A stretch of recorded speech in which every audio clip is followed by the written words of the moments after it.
ಸಾಧಾರಣ ಕಾಲದ 32ನೆಯ ಶನಿವಾರ. ಮೊದಲನೆಯ ವಾಚನ ಸುಜ್ಞಾನ ಗ್ರಂಥದಿಂದ ವಾಚನ. ಸೌಮ್ಯವಾದ ಮೌನ ಸಮಸ್ತವನ್ನು ಆವರಿಸಲು ನಡು ರಾತ್ರಿ ವೇಗವಾಗಿ ಚಲಿಸಿ ಬಂದಿರಲು ನಿಮ್ಮ ಸರ್ವಶಕ್ತ ವಾಣಿ ತನ್ನ ರಾಜ ಸಿಂಹಾಸನ ಬಿಟ್ಟು ಪ್ರಬಲ ಯುದ್ಧ ವೀರನಂತೆ ಸ್ವರ್ಗದಿಂದ ಜಿಗಿದು ನಾಶನಕ್ಕೆ ಗುರಿಯಾದ ನಾಡಿನೊಳಕ್ಕೆ ಬಂದಿತು. ಕಟ್ಟುನಿಟ್ಟಾದ ನಿನ್ನಾಜ್ಞೆ ಎಂಬ ಹದವಾದ ಕತ್ತಿಯನ್ನು ಅದು ಹಿಡಿದು ನಿಂತಿತು. ಎಲ್ಲವನ್ನು ಸಾವಿನಿಂದ ತುಂಬಿಸಿ ನೆಲದ ಮೇಲೆ ನಿಂತಿತ್ತು. ಆದರೂ ಆಗಸವನ್ನೇ ಮುಟ್ಟುತ್ತಿತ್ತು. ನಿಮ್ಮ ದಾಸರು ದೇವ ಹಾನಿಗೀಡಾಗದಂತೆ ತಲೆಬಾಗಿತು. ಸಮಗ್ರ ಸೃಷ್ಟಿ ನಿಮ್ಮ ಆಜ್ಞೆಗೆ ಬದಲಾಯಿಸಿಕೊಂಡಿತು ತನ್ನ ಸಹಜ ರೂಪವನ್ನೇ. ಪಾಳೆಯಕ್ಕೆ ನೆರಳು ನೀಡಲು ಮೇಘ ಕವಿಯಿತು. ಜಲ ರಾಶಿ ಇದ್ದಲ್ಲಿ ಒಣ ನೆಲವು ಮೇಲೆತ್ತಿತು. ಕೆಂಪು ಸಮುದ್ರದ ನಡುವೆ ಸುರಕ್ಷಿತ ಹೆದ್ದಾರಿ ಕಾಣಿಸಿತು. ಮೊರೆಯುತ್ತಿದ್ದ ಅಲೆಗಳ ಮಧ್ಯೆ ಹುಲ್ಲುಗಾವಲುಂಟಾಯಿತು. ಒಂದೇ ಸಮೂಹದಂತೆ ನಿಮ್ಮ ಹಸ್ತಾಶ್ರಯ ಪಡೆದ ಜನರು ನಾನಾ ಅದ್ಭುತ ಕಾರ್ಯಗಳನ್ನು ನೋಡಿ ಆ ಸಮುದ್ರವನ್ನೇ ದಾಟಿದರು.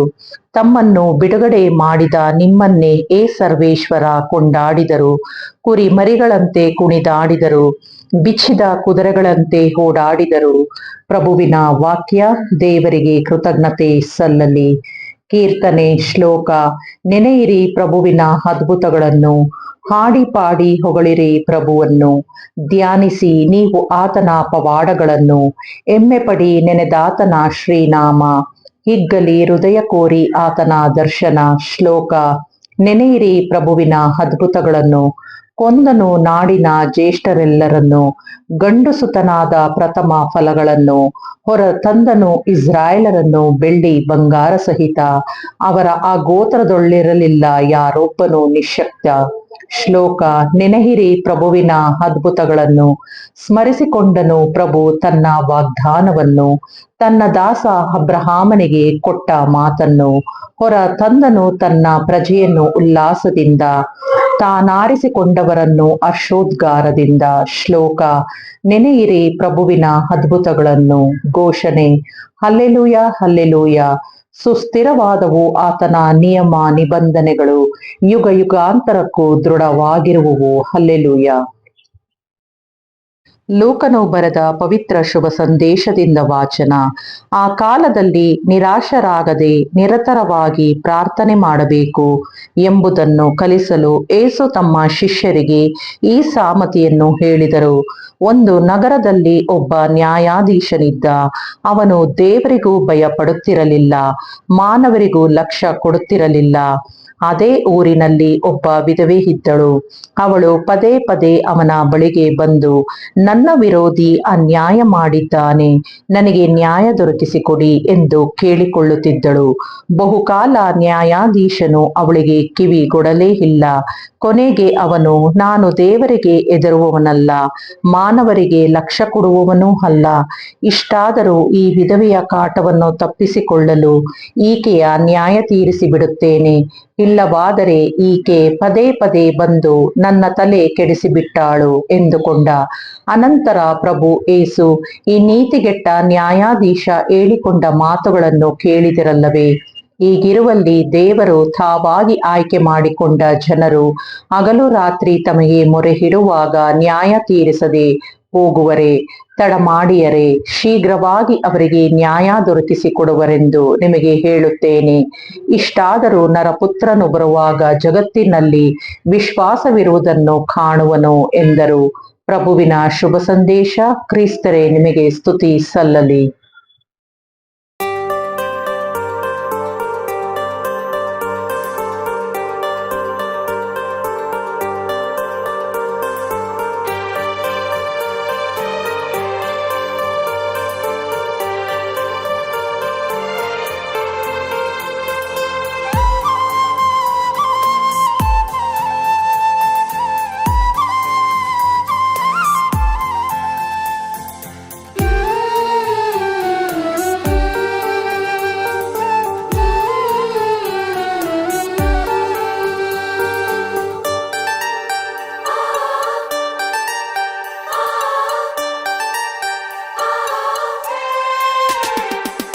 ಅಮ್ಮ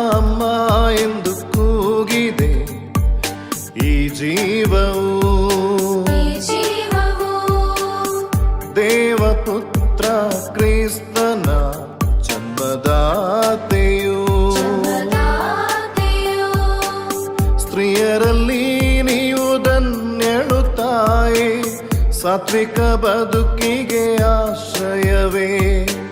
ಸ್ತ್ರೀಯರಲ್ಲಿ ನೀವು ಧನ್ಯಳು ತಾಯೇ, ಸಾತ್ವಿಕ ಬದುಕಿಗೆ ಆಶ್ರಯವೇ. ಅಮ್ಮ ಅಮ್ಮ ಎಂದು ಕೂಗಿದೆ ಈ ಜೀವವು, ದೇವಪುತ್ರ ಕ್ರಿಸ್ತನ ಜನ್ಮದಾತೆಯು.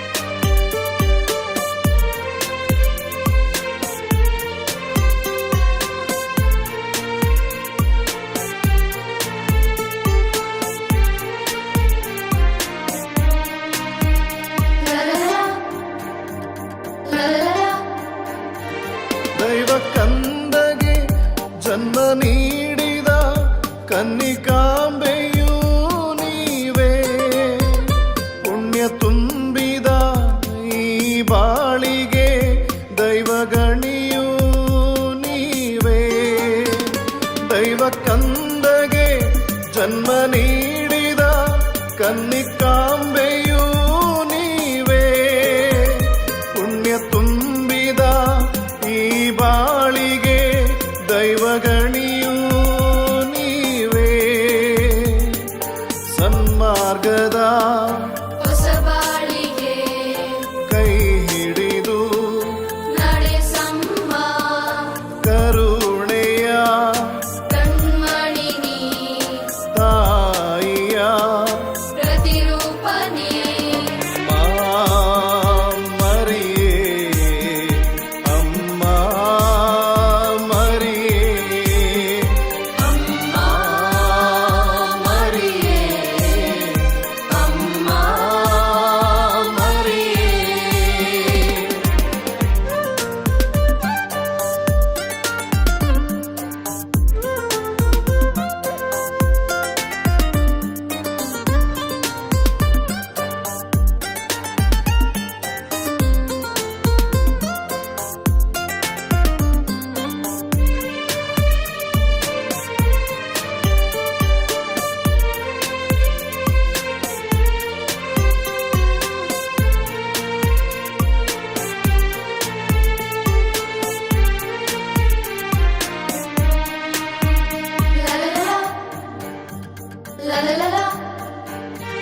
ದೂತಗಣಗಳ ದೈವರಾಣಿ, ದೈವವಾಣಿಗೆ ಶಿರಬಾಗಿದೆ.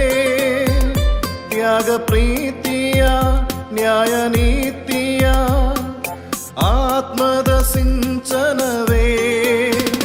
ದೂತಗಣಗಳ ದೈವರಾಣಿ, ದೈವವಾಣಿಗೆ ಶಿರಬಾಗಿದೆ. ತ್ಯಾಗ ಪ್ರೀತಿಯ ನ್ಯಾಯ ನೀತಿಯ ಆತ್ಮದ ಸಿಂಚನವೇ.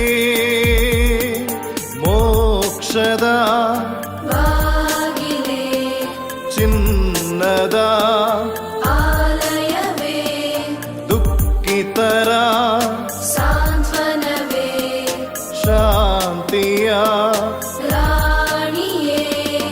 ಅಮ್ಮ ಅಮ್ಮ ಎಂದು ಕೂಗಿದೆ ಈ ಜೀವವು,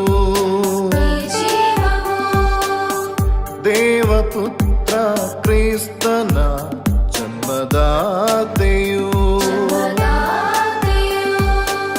ಸ್ತ್ರೀಯರಲ್ಲಿ ನೀವು ಧನ್ಯಳು ತಾಯೇ, ಸಾತ್ವಿಕ ಬದುಕಿಗೆ ಆಶ್ರಯವೇ. ಸ್ತ್ರೀಯರಲ್ಲಿ ನೀವು ಧನ್ಯಳು ತಾಯೇ, ಸಾತ್ವಿಕ ಬದುಕಿಗೆ ಆಶ್ರಯವೇ. ಅಮ್ಮ ಅಮ್ಮ ಎಂದು ಕೂಗಿದೆ ಈ ಜೀವವು, ದೇವಪುತ್ರ ಕ್ರಿಸ್ತನ ಜನ್ಮದಾತೆಯು.